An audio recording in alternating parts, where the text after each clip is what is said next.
Hi, ako ay nasa Virginia right now. Wala ako sa Pilipinas. And I just want to share to you kung ano nangyari sa past week ko. Yeah. Okay, Monday, August 4. Nasa LA pa ako nito. So, tapos na ang HHI. So, that was Universal Day. Punta kami sa Universal. Lahat na nito ay mga highlights, okay? Na-overcome ko na yung fear ko of rides. Circling back. Going back doon sa, like, kung saan nanggaling yung takot ko sa rides, probably is, naalala ko, ay kami ni ate, nag-ride kami sa Star City ng indoor lang na roller coaster. Diba 2 beses ikot yun? Cannot be. Nagpa-stop kami sa first ride pa lang. So from then, hanggang ngayon, hindi ako nag-ride ng roller coaster. I don't like it. I am scared. This time, nag-ride kami. Yun yung unang ride na sinakay ko, Harry Potter. Yung simpleng isang, medyo mahaba yung pila, pero lahat naman ng pila sa ride sa Universal ay mahaba. Isang ikot lang ganun. Good. Sinabi ko pa, don't scream challenge. Walang titili challenge. Walang sisigaw challenge. Nagawa ko yun. And from there, nakuha ko yung courage to do everything. I think hindi ko lang kaya is yung mga drops pa so far. If you're going to LA for Universal Studios, recommended rides, pilahan nyo kagad ay Jurassic World. Kasi yun yung parang logboat, yun yung parang Rio Grande natin, bang. Pero like may pa moments, may pa-eksena muna with the log ride, ganyan. And syempre mababasa ka. Yes. Tapos, super scary kasi yung parang dun sa dulo, hindi mo alam kung kailan yung drop. Yeah?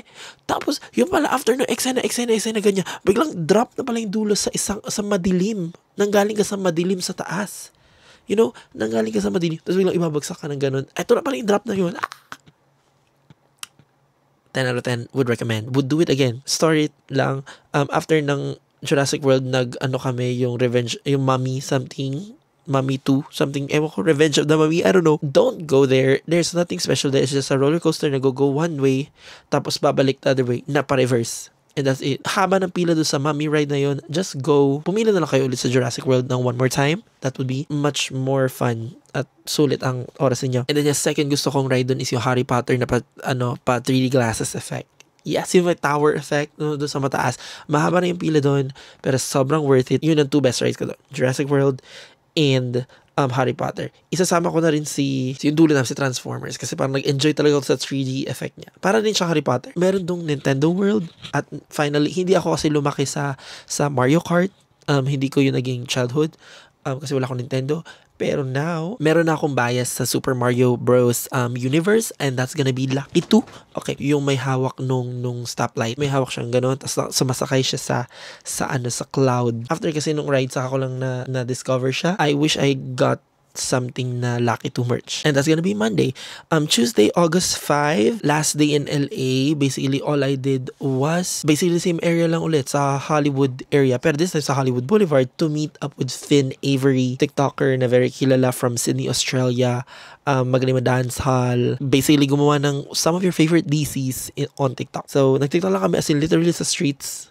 Like literal, walang pakialamanan. Doon lang kami sa streets. Shot a lot of TikToks. Highlight din doon is nag-commute ako all the way there. I'm not gonna spend $70 on Uber. Just to get there. Like 64. Just to get there, base. That's not me.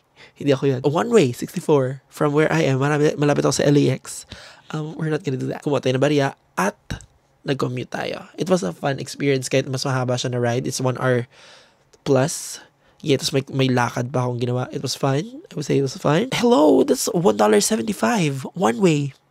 Fun. So fun. Wednesday, August 6, flight ko na pa Virginia. So, nandito na ako sa Virginia. Nag-fly na ako sa akin tita ko. I'm staying at my tita's house. Nag-travel lang ako the whole day. Airplane ride, layover, tapos flight ulit. Tapos yung sinundo na nala ako sa airport. Sa may Washington, sa may DC. Kumain lang kami ng Jollibee on the first day. Next Thursday, August 7. This is Ukay Day. Sobrang fun. Alam na niya Sam. Si Sam, dinadrive niya ako around dahil meron siyang car and then drive siya around. Ganyan. Pero first off, breakfast, lunch, basically, Chipotle. Last year, natikman ko rin Chipotle with them sa LA. Kasama namin si Tita. Kasi nag-drive kami from Arizona to LA. Ang first food na na-try ko here with them is Chipotle talaga sa may Beverly Hills pa yun. And nagustuhan ko talaga, I got the bowl last year. Pero this time, I tried the burrito and it was great. And barbacoa is the best. Yun ang para sa akin. Ukay na the whole day. So we went like to 2 thrift stores. Una is Savers Thrift in Fairfax. Tapos in Fairfax rin, Unique. unique yung pangalan ng thrift store niya. Very big. Last year kasi sobrang, nasa ano pa ako, ng baby tea era ko pa noon. Ang dami ko binili, mahilig ako sa mga teas noon. Pero this time, alam mo, puro black and white ang binili ko. A button up na short sleeve, tas isang long sleeve rin na parang maganda yung pagka-loose niya. You know, I'm back in my loose era na kasi nakakuha rin ako ng magandang at maayos, finally, white button up. Yeah, na size ko na. Kasi yung button up ko sa bahay, parang size ko pa ata nung senior high ako. And for dinner, we went to Mosaic. Bumili lang ng konting stuff sa Target. Nagboba. And binalikan namin yung ginawa rin namin last year sa Mosaic. Nag-shake kami bago umuwi. And that's pretty much it. It's Thursday and Friday. August 8, we are on the weekends na. First ever like family lunch. So, kompleto kami ni na tito, tita, and then si Sam. Pumunta kami sa, nakalimutan ko, Loudon, ito yung lugar. Firebirds ata yun. Something in a very restaurant effect. Yes, yun yung very first like parang family, parang lunch na magkakasama kami. That is outlet day. Doon namin nabili mga shoes na dinala ko na regalo ni na tita kay na mami. So, binilhan namin sila ng shoes at saka ng ano ba mga binili ko doon. Pero, I was actually looking for shoes rin talaga. Fun fact, in Arizona, na nasa Arizona kami, nakabili na ako ng 2 shoes doon with my own money. For 8K, nakakuha na ako ng 2 Nikes. Yes, nakakuha ko ng Air Max DN8 at saka ng Shox TL. Yeah, yung orange and yung color talaga na I've been looking for sa life na to. So, naka 2 shoes na ako. Bang! Tapos, dito, naglulok pa rin ako ng mga shoes na kasi alam ko na gusto ko ng shoes kasi alam kong bubugbugin ko sila. Kesa bumili ako ng parang mga something na, like damit, something ganyan, na inuukay ko rin lang naman. You know, I'd rather spend it on shoes kasi alam kong gagamitin at gagamitin ko talaga sila at magiging ganito kami. Bonded. So, naka-browse ako ng mga shoes and everything. We went to New Balance, to Adidas, to Nike. Pero wala akong nabitan knock. Cannot be talaga. Meron na gusto ko sa Nike, yung taekwondos na parang black and white lang kaso nasa women's siya. And wala akong, sa women's kasi 11 ako, hanggang 10 lang siya. And saktong-sakto yung pa ako doon nakaganon. So, cannot be, hindi ko na lang kinuha. I'd rather spend it somewhere else na parang mas, you know, hindi parang, cheap lang naman siya, let's get it. No, I'd rather get that budget na lang para dun sa talagang perfect for me. You know, binalahan namin si ate at si mami ng shoes.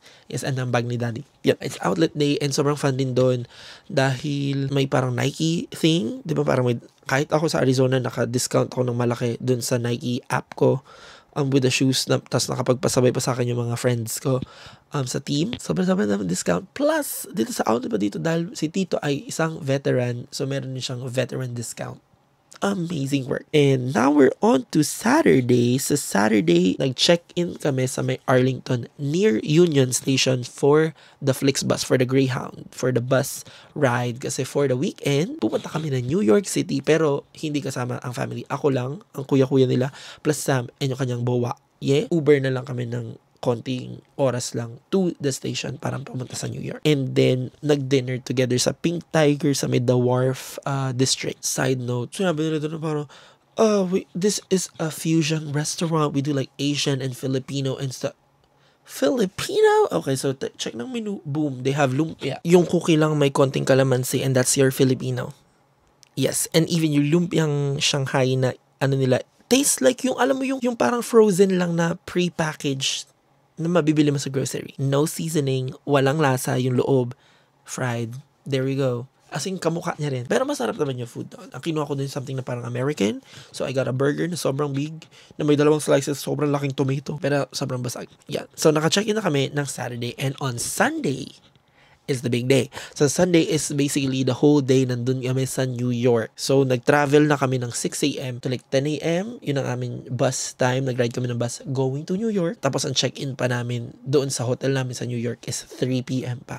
So, ni-leave muna namin yung aming things sa hotel and then gumala na kami from 10 a.m. onwards. The whole stay namin doon, including the next day na, is I got like 6 slices of New York pizza. Kasi nung last time yung nag-New York kami, like previous year, 2024, nag-Italian kami sa New York kasi parang nag-take kasi ako ng class, so parang medyo gulo yung itinerary namin last year. Pero this time talaga nakapaglakad kami around. Back in New York, in Times Square, finally. Sobrang nice. We tried boba there. Tapos nag-Taco Bell pa kami nung madaling araw. Sobrang fun. We checked a lot of shops. Ganyan, nag-Soho kami. Ang goal ko talaga doon ay makabili nga nitong shoes kasi binigyan ako ni tita ng budget. Parang, oh, bang, boom, shopping kayo dun, go, nak, go. Thank you, tita. I got 3 pairs.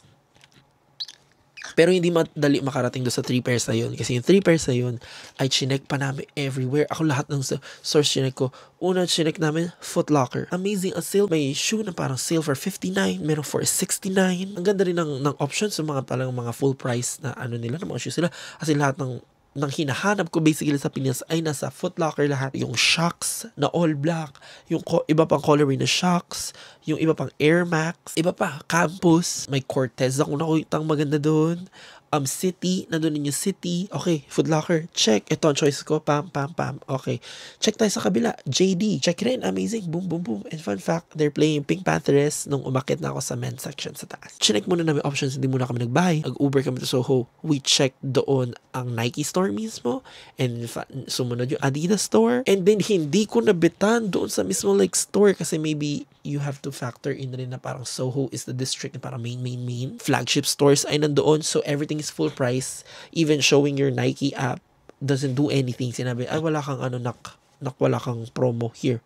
Binigay ko sa kanila, magkaka-discount pa ba ako? No. Basically, ang goal ko na talaga is either like another Loud shoe, kasi nabili ko na sa Arizona, both Loud shoes. Ang goal ko na lang talaga is to look for yung pamalit ko sa inukay ko na Vomero na all black. Kailangan ko ng parang pogi na all black para pang magpa-perform rin, and also pang ipang training ko rin. Pero mainly for performing. Pag kailangan ng all black sa costume, all black na parang pogi, ang inaay ko is either sige, P6000 or parang a New Balance na all black na maganda, or a Shocks na naman na all black kasi pogi rin yung all black. Kaso na-realize ko, meron ako Shocks.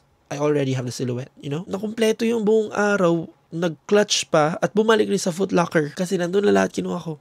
I got like for $230, I had 3 pairs. Nandito sila right now. Hindi ko abot sila. Lahat na to ay sale. Parang like $59, $69-ish, $70 each pair. So one, I get the all black and white na City, Nike City. All black na P6000. So yun, Nike P6000. So yun na yung all black ko. Ito na yung pro-protect ako with my life. And then for fun lang, a black and white na chunky. Kasi parang na-fun ako dun sa chunky. Parang ang cute nun. Adidas, I'm done kasi with the Sambas. I'm done with the Sambas na. Cute rin sana yung Taekwondo. Kasi wala sila sa Foot Locker na yun. I got the Campuses na very chunky na plain black and white lang. And then I realized all I bought na shoes ay all black and white. Katulad ng binili ko sa thrift store na parang puro black and white. Kasi I think yung mga fun things ko na, ito na yung meron ako fun shoes, like Loud shoes, and meron na rin ako like parang black and white shoes na I can pair with anything. And I'm telling you, gabalikan mo tong video na to, kamusta na yung mga shoes na binili mo? I know bugbog mo sila, and I know you love them so much, and I know na ROI mo yan. Kasi the fun things, parang fun shirts and everything, nasa ukay yan eh. Madali yan hanapin sa ukay, mom. At mas gusto ko nilang talaga dun, mom. So, let's get the plain shoes and the fun shoes na parang maiba-deter na natin. So, now sa trip na to, I have like 5 pairs of shoes na actually fun, tangent lang. Gusto ko sana yung Campus kasi may nakita kong teammate ko. I think meron siyang pink na Campus. Ang fun kasi chunky nga yung silhouette, diba?